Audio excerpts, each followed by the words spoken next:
తులారాశి ఈ తులారాశి వారికి ఏప్రిల్ నెల 2024 సంవత్సరానికి గాను ప్రొఫెసర్ డాక్టర్ ముల్లపూడి సత్యనారాయణమూర్తి నేను మాస రాశ ఫలితాలు చెప్తున్నాను.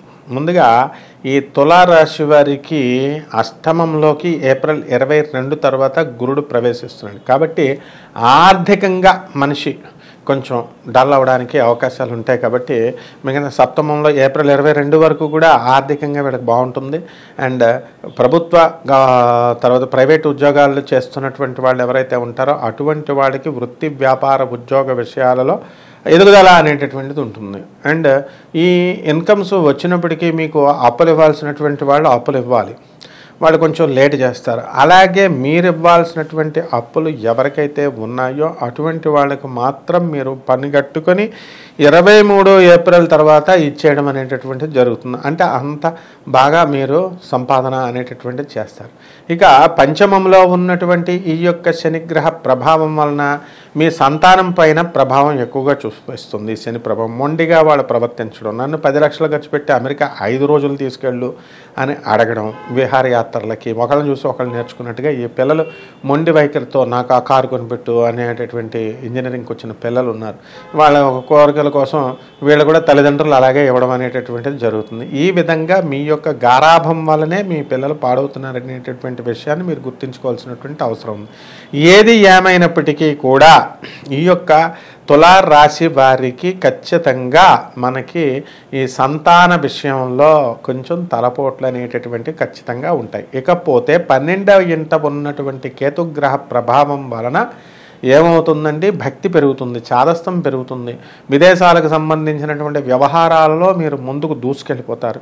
రాహుకేతువులు బ్రహ్మాండంగా ఉన్నటువంటి కారణంగా మీరు ఏం చేస్తారండి, చక్కగా మీరు విదేశీ విశ్వవిద్యాలయాల్లో మీకు సీట్లు రావడం జరుగుతుంది, విద్యార్థులకి సీట్లు రావడం జరుగుతుంది, రైతుల పని బ్రహ్మాండంగా ఉంటుంది. తర్వాత శత్రువులపై ఆధిపత్యము, మీరు శత్రువుల దగ్గర నుంచి రావాల్సినటువంటి అన్ని వ్యవహారాలు అన్నీ కూడా మీరు పూర్తి చేసుకోవడము అనేటటువంటివి జరుగుతాయి. ఈ యొక్క రవి ఏప్రిల్ 14 నుంచి మనకి మేషరాశి ప్రవేశం వలన ఉచ్చస్థితిగతుడైనటువంటి ఈ యొక్క రవి ప్రభుత్వం సంబంధించినటువంటి అన్ని వ్యవహారాలలో కూడా మీకు మంచి చేయడం అనేటటువంటిది జరుగుతుంది. కాబట్టి ఈ ఆఫీసర్ల యొక్క హెరాస్మెంట్ అనేటటువంటిది మీకు ఉండదు, మీరు చక్కగా ముందుకు దూసుకొని వెళ్ళిపోవడం జరుగుతుంది.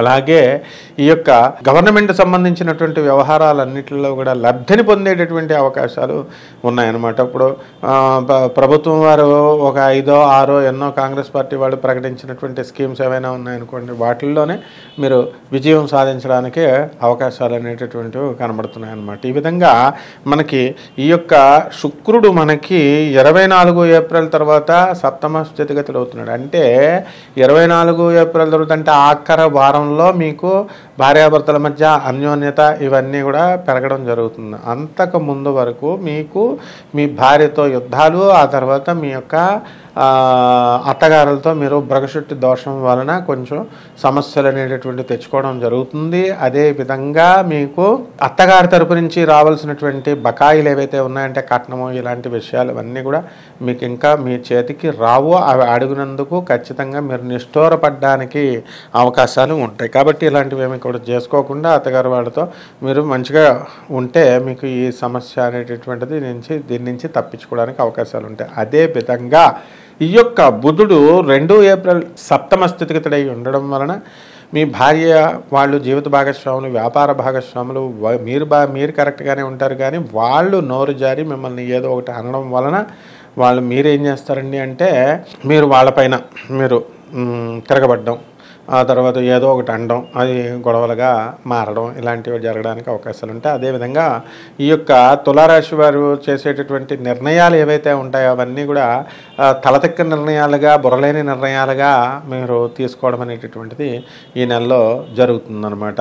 ఆ తర్వాత చక్కగా మీ యొక్క బుధుడు వక్రించి 9 ఏప్రిల్ నుంచి మరి షష్టమ స్థానంలోకి వస్తున్నాడు. కాబట్టి అక్కడ కూడా బుధుడు మరి వీకే. కాబట్టి ఈ నెలంతా కూడా మీరు చేసేటటువంటి అంటే ఒక ఒకళ్ళు చెప్పరు, మేధావులు చెప్పినటువంటిది మీరు వినరు, అలాగే మీకు తోచదు, మీరు ఏదో అనాలోచితంగా మీరు మీ యొక్క కార్యక్రమాలను వితౌట్ డిస్కసింగ్ మీరు చేసేయడము అనేటటువంటిది జరుగుతుంది. దానివల్ల డిస్కషన్ విత్ ద ఎల్డర్స్ అది మీకు ఎప్పుడు కూడా లాభాన్ని చేస్తుంది అనేటటువంటి విషయాన్ని మర్చిపోయి మీరు సొంత డెసిషన్స్ తీసుకొని మీరు బోర్లా పడడానికి అవకాశాలు ఉంటాయి. అదేవిధంగా ఈ యొక్క కుజుడు మరి 23 ఏప్రిల్ వరకు పంచమ స్థితిగతుడై ఉండడం ఆ సోదరులకి అంత అనుకూలమైనటువంటి ఇది కాదు. మీ సోదరులకి యాక్సిడెంట్లు అలాంటివి జరగడానికి ఆ తర్వాత ఈ యొక్క దీంట్లో మనకి ఏంటండి సోదరుల వలన మీకు పీడ అనేటటువంటిది జరుగుతాయి. సాధారణంగా ఇప్పుడు పంచమ స్థానంలోకి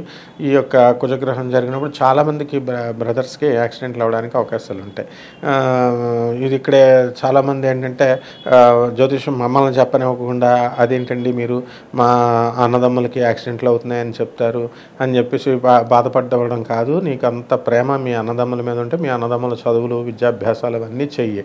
అంతేగాని don't try to advise the things. ఏంటంటే ఎలా అంటే మీరు చెయ్యొద్దు అని అంటే అది రిజల్ట్ చెప్పనివ్వకపోతే ఎలాగా, లిబర్టీ జ్యోతిష్కుడికి లేకపోతే ఎట్లా? ఒక ప్రొఫెసర్గా నేను జాతకం చెప్పేటప్పుడు అనలైటికల్గా వెళ్తాం. And there will be a procedure for everything with the planet. అవన్నీ వాటి మోషన్ అంతటినీ కూడా మనం ఈ యొక్క ఇస్రో నాసా రిపోర్ట్స్ని బట్టి అవన్నీ కూడా మోడర్న్ సైన్స్ని ఏన్షియంట్ సైన్స్ని బ్లెండ్ చేసి నేను చెప్తూ ఉంటాను. కాబట్టి ఈ విషయాలు మనకి చేదుల విషయాలైనా సరే లైఫ్లో మనం డైజెస్ట్ చేసుకోవడానికి అవకాశాలు ఉంటాయన్నమాట. We have to do it. ఆ తర్వాత ఈ యొక్క రాహు మనకి చక్కటి ఫలితాలను అనేటటువంటివి ఇస్తాడు. విదేశాలకు వెళ్ళాలనుకునేటటువంటి విద్యార్థులు ఎవరైతే ఉన్నారో అటువంటి వాళ్ళకి కొంచెం కష్టమైనప్పటికీ కూడా డబ్బు కొంచెం ఖర్చు పెట్టడం అండ్ వెళ్ళాల్సినటువంటి తెలిసినటువంటి వాళ్ళని మనం అడ్వైజులు తీసుకొని మనం చేసినటువంటి మిస్టేక్స్ని కరెక్ట్ చేసుకుంటూ ముందుకు వెళ్ళేటటువంటి అవకాశాలు ఈ రాశి వారికి ఉంటాయన్నమాట. అదేవిధంగా ఈ యొక్క తులారాశి వారు అద్భుతాలు మీరు చేస్తారు.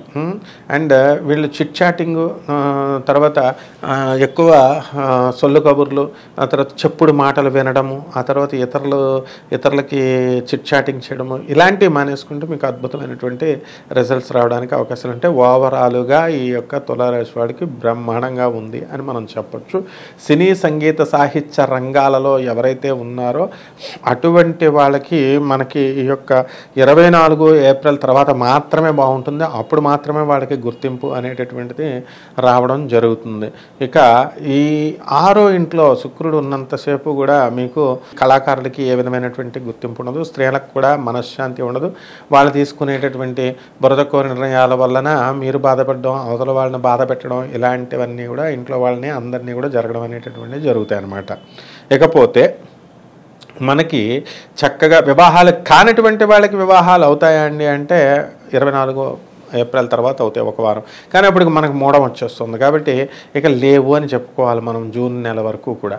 అలాగే సంతానం లేనటువంటి వాళ్ళకి సంతానం కలుగుతుందంటే కలగదు. They have to wait for some time. ఒకళ్ళిద్దరు కలిగిందంటే అది మామూలు రొటీన్గా కలుగుతాయి అన్నమాట. వాళ్ళ యొక్క పర్సనల్ చార్ట్లో గురుగ్రహం బాగుండడం వల్ల ఇతర పంచమ స్థితికి ఉన్నటువంటి ఎఫ్లిక్షన్స్ ఇవన్నీ కూడా చూసుకొని చెప్పాలన్నమాట.